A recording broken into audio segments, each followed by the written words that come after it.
My name is Richard Oaxaca, and I'm actually originally from Texas. I'm a transplant to Ohio because I went to school here. But I've moved away 3 times, and this is my 3rd time back, so I'm pretty sure that I'm a Clevelander at heart, I think, yeah.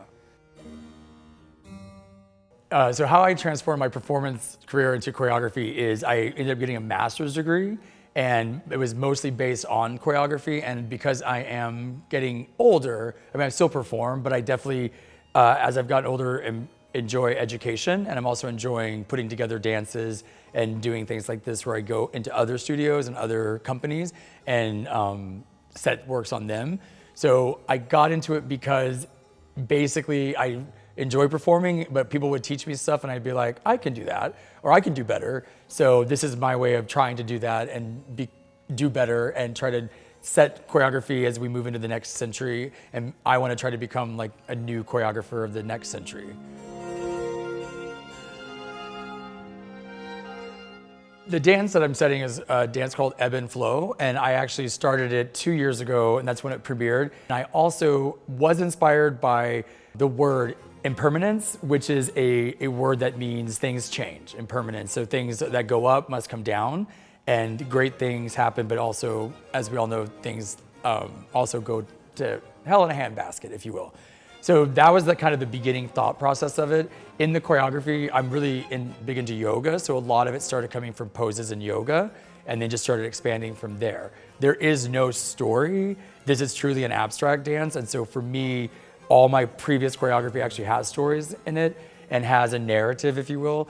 But this one was purely trying to be abstract and just to try to see how, interesting we can make one section be very happy, the next section is very sad, and then the last section is happy again. So that's impermanence, the up and down of life. And instead of calling it impermanence, it's just more fun to call it ebb and flow.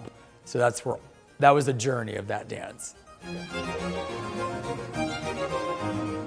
The music is actually harpsichord, and I'm used to choreographing to basically violins and cellos, because that's moving into the modern realm. A lot of choreography I've set has all been violins, cellos, orchestra.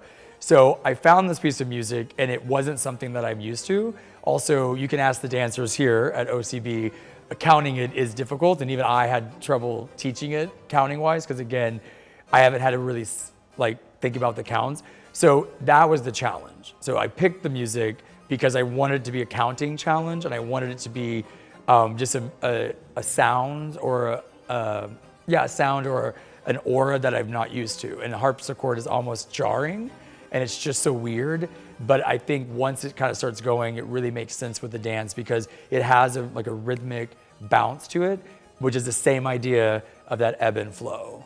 So it definitely has like this kind of feeling to it.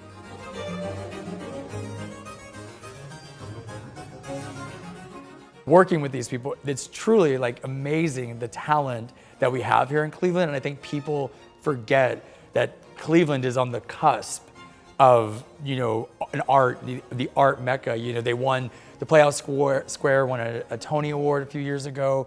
We have wonderful Broadway musicals that come in, but we also in our city have OCB. We have this talented group of individuals who, at any of them, and I hate to use New York as a litmus test, but any of these young dancers could go to New York and not only stand their own, but surpass anybody in New York. So I think people think of New York, they think of Chicago, and I hope that this is the beginning of I'm getting chills saying it.